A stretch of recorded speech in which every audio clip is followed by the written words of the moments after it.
escrava de ganho. O que era uma escrava de ganho? Era aquela que ia para a rua, vendia bolo, acarajé, né, doce, para juntar dinheiro, para comprar a sua alforria e a alforria dos seus. Ela fazia os afazeres de casa, mas ela ia para a rua. Nós, mulheres pretas, já estávamos na rua sendo empregadas domésticas. Nós, mulheres pretas, já estávamos na rua sendo lavadeiras. Nós, mulheres pretas, já estávamos na rua com a tabuleiro na cabeça, vendendo doce, vendendo salgado, vendendo bolo. E continuamos na rua. Então, nossa luta não é ir para a rua, porque a gente já está na rua há muito tempo, desde o processo de escravização. A nossa luta é por melhoria nas qualidades, na qualidade de trabalho, no acesso à escolarização, pela diminuição do índice de feminicídio que atinge principalmente as mulheres pretas. Né? O índice de feminicídio é alarmante nesse país.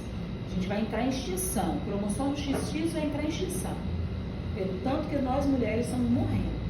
Mas quando a gente compara, isso não sou eu que estou falando, né? Quem está falando são os dados de violência contra a mulher nesse país.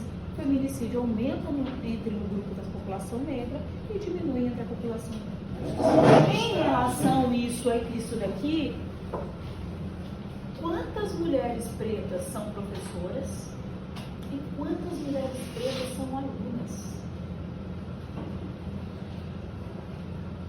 Só corrobora essa disfuncionalidade entre acesso ao ensino superior e cor de pele.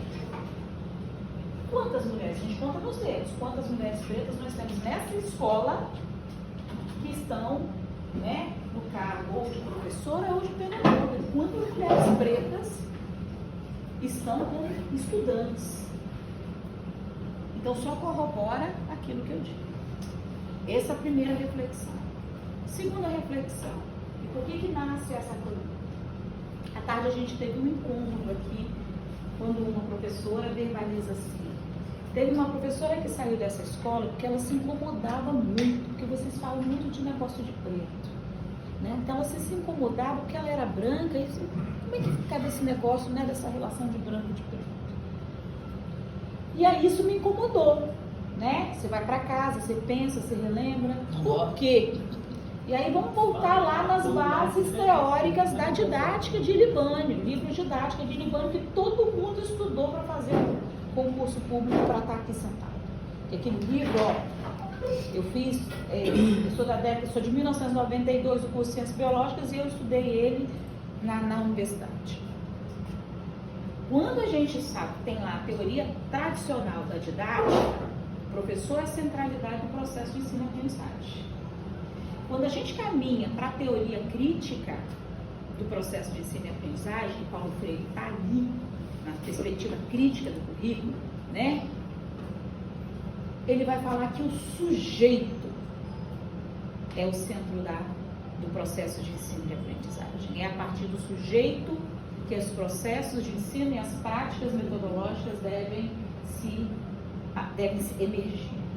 Só que aí eu tenho a perspectiva pós-crítica, que ela vai falar que esse sujeito, ele tem cor de pele, ele tem gênero, ele tem classe, ele tem uma série de coisas, não é um sujeito amorfo. Maria, olha a cor das nossas alunas. As nossas, com um fragmento muito pequeno.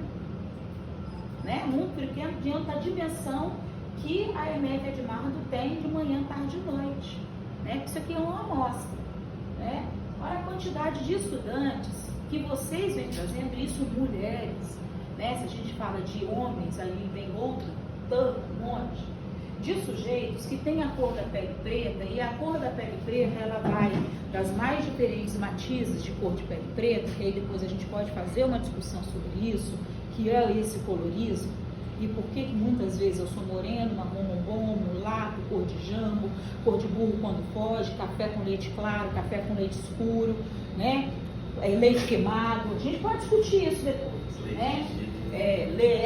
Marrom claro, marrom escuro, por que isso? Por que a gente tem esses diferentes matizes? Depois a gente pode discutir isso, mas o fundo é, olha a quantidade de gente que a gente tem, a cor da pele preta, e aí vocês me falaram cores de mulheres que têm a pele preta retinta, e as pardas talvez não estivessem aqui. E se a gente pensa a teoria crítica de Libânio, né, atrelada ao discurso pós-crítico, o como que esse sujeito se apresenta como centralidade do processo de ensino e aprendizagem. Então, se ele é o processo do ensino, ele é centralidade do processo de ensino e aprendizagem, ele tem a cor da pele preta, não dá para a gente não falar de etnia. Porque isso não está desatrelado desse sujeito.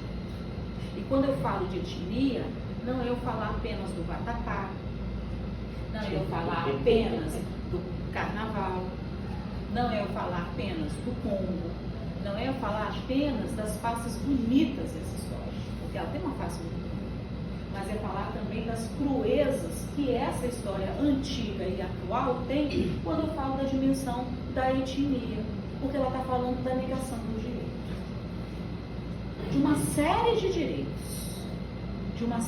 direitos, direito à escolarização, direito à moradia, direito à privacidade, porque quando a polícia sobe o morro, é na casa dessa galera que ele entra. Nós vimos um caso nos Estados Unidos, onde uma mulher liga o telefone para chamar a polícia e ela é assassinada pela própria polícia que ela chama para defender ela. Nossa, eu vi isso, né? Então, negação do direito à sua privacidade, negação do direito à escolarização com qualidade, negação do direito aos acessos aos níveis superiores de escolarização, negação de direito à saúde, negação de direito ao aumento da violência contra a mulher na hora do parto, né?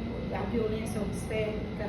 Então, estou falando também dessas coisas. Eu também estou falando da invisibilidade dessa população numa história não contada.